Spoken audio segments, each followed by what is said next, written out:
Hey yo, Magis, Alpha now. Welcome back. It's Babe here. Welcome back to Babe Analysis. It's been a while, man. I have to apologize. I've not been available for a while now. Work was kind of very, very hectic, for like a period of time. And Thursday was kind of like, okay, let's say not Thursday, rather Friday. I was like, okay, I'll go to come back, but your man broke down, man. I broke down from uh early morning Friday, very early morning Friday. I developed fever and all. So I had to like incorporate and I'm like, nah, today must not pass without at least doing something. You get now. So welcome back. A lot of things have happened and I've not been available to talk about it. And I'm kind of very, very happy that I'm here first of all. Thank God for life now. So where should we start from? Because it's been a roller coaster. Big ups to England for their win against Norway. Bellingham is class. He is class. I don't know. I don't understand Fincher with his the fact that the thought of him not bringing Bellingham alone is enough to let him lose his job. The thought of him not bringing Bellingham, the thought of him leaving Bellingham out initially, as in that's for the when he was calling the first set, checking people, and he didn't call him. I was like, and this whole World Cup tournament has kind of showed.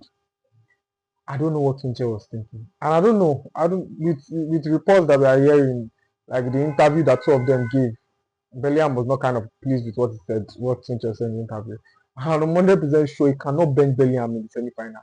If he doesn't, if he bench Bellingham before they finish the match, he's probably going to lose his job because I don't know how you are going to. Bellingham has basically been driving England all through this season. Him and Harry Kane and England. Actually, to be honest, I was surprised with Norway's performance because yes, no, they didn't have much of the ball, but they felt in control. They felt like they were not scared, maybe because the pressure was not on them, pressure more was on England, and they performed well. It was an impressive performance. Switzerland, Argentina. I kind of noticed Switzerland tends to play very well in their second halves, and that was when this guy now got a red card. So they actually tried to take the game into extra time, but it was not really it was not as hard fought as the way Egypt went and the previous matches of Argentina went. So, but Argentina England is a very very lovely proposition to be honest. It's very lovely because you have the two centre backs of uh, Argentina. They are no strangers to Hurricane. So and Hurricane is when you talk of Bellingham and Hurricane area duels, they are probably going to cook uh, Martinez and Romero. Romero is actually good area duels, but having the two of them handle Hurricane and Bellingham is not going to be that. But let's see how it goes. That match is it's going to be a very very lovely match to watch. France Spain. It just everything looks like France is definitely going to win that match because Spain just they look decent, they look good to go, but I don't know. Spain is not. They are not. It did not look like when Yamal and Williams were firing on all cylinders that time. That they were just hunting defenses and all. They just look a little bit average. And Mikel Moreno, someone said, is he the best substitute striker? This guy is a midfielder for Christ's sake. So it's the World Cup. We are getting to kind of the later stage. It's going to end this week, I think. So is it this week or beginning of next week? But it should be ending this week. So we would love to see what's going to happen in the final, probably by next weekend or so. Now we push that aside. Come to the transfer window. Wow, things are not the same. Things are not the same. Things are. Let's first start with Santos. I was not really against the sale of the buying of Santos. To be honest, I can see the worry of a lot of Man U fans saying, we don't want to spend money, blah blah blah blah blah. But I've said this before. We were the same fans that were complaining about us spending money where it was not worth it. Turkish will say this is the transfer window we created. This is the transfer window the previous regime of Manchester United owners, or let me not say the managers who that are managing it, because right now, yes, Glazers they still own a larger percentage, but they are not really the ones managing the day-to-day activity, managing the football activities of the club anymore. So the previous managers of the club, it is the transfer window they created, not these present owners. And these present owners are trying to give us a structure. So I'm not against them saying they are not paying upfront or paying straight 85M for Matheus Fernandez or paying 100 million for Tonali. Bro, I beg. We have debt, we have a lot of things going on. We still have the new stadium coming in. I know that new stadium is kind of also a big issue in the sense that it's going to affect transfer windows going forward. But if we are able to do right, I don't think Liverpool with under club they didn't need to spend their highest buy was Virgil. That was 75 million. That was their highest buy. So we don't need to spend 100 million or 115 million when we know it is not worth it. To be honest, especially with our wage structure and all, we have to be kind of prudent. So, and I did not foresee Ederson's deal falling off. Ederson and Santos is underwhelming, yes, but you don't know what's going to happen. That was my own belief. Like football is football. A player like that you just buy and believe, okay, he might perform, can actually come out and shine the player that you put all your hope in that is probably going to be the big change in your own window. So I was just let's just see how it goes. Let's just see how it goes. But now that Ederson's deal has fallen off and you just have just Santos in that whole Santos is basically our only buy right now. And Santos, if you check him out well, he is a very good progressor in terms of passes. He doesn't really carry the ball, but he knows how to intercept and give that pass once. And you people don't understand how good that is, like that thing is. That thing is for us as a club because Bruno tends to try to angle himself in places whereby even if the player is not that good enough, should be able to give it, then you will now have to make a very, very hard pass. But when you know that you have someone that he can put that pass in between two players and break it straight into you, into your into the half space of the number 10, it's just so perfect for someone like Bruno. And it's not like Santos is going to be our first choice DM because he's going to be a DM, then there's going to be someone ahead of him. We don't know who that is. I think we are interested in Kone, we are interested in Buadi. Lamin Camara is also in the picture. It's not that link is not so serious yet, but Mahmoudou Sangari is still a little bit in the picture. Baleba is also in the picture. If I'm going to rate it, the people I'll pick first things first. That Kone for me, Kone is good. Yeah, but I can't even say it's good. He like statistically he's good, but when I watch him, I'm not. I don't know. I just feel there's this Ugarte feeling to it. He's active. He does everything, but I'm not so. I feel he has his brain fat very often. Or maybe he wins the ball back and he just goes on one funny run and loses the ball, or makes a very inaccurate pass. That kind of thing. And probably I'm the one overthinking it. But what may have worked, I'm not so impressed. That's the thing. I'm not so impressed. It's not like me. I kind of notice players that, to be honest, it's killing to say, but I'll not mind James Garner. I'm very very. Some people can throw stones, but I will not mind James Garner. To be honest, I won't mind James Garner because at least he knows. Apart from him knowing the Premier League, James Garner will win. He will win possession. He knows how to pass. He knows how to control the tempo of the game. I don't know why we should not just get. Let's do our buyback, 12 million. We have James Garner. We have Santos. Then we now buy maybe Boadi. Kone, Kone is not a bad buy, but to me, just I feel it's a risky buy. That's my issue. I just feel it's a risky buy because he also has injury concerns. Like people, if you check his flash score, this thing, you see he has played a lot of games, or it looks like he has played a lot of games. But if you check the time he has been out, so it's probably because of almost other leagues they don't have the fixture congestion that Premier League has. We have 4 competitions instead of 3. Most other leagues have just 3 competitions, but we have 4. So that future congestion, imagine how many matches he's going to miss with the amount of time he has been out. Is if you check it, there's no. I don't think there's any season he has not been injured. So and it's not like his injuries. You see 10 days, 15 days, 36 days, 27 days.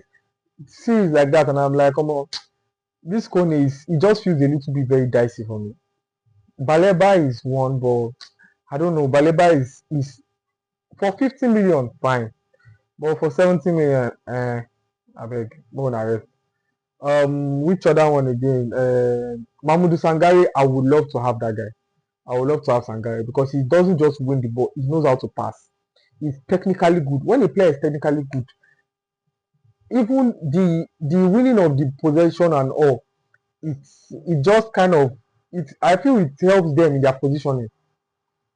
The when that technicality is there, it kind of, how will I put it? They are very versatile in in system that you want to play, any system you want to play, to be able to adapt because they are technically good.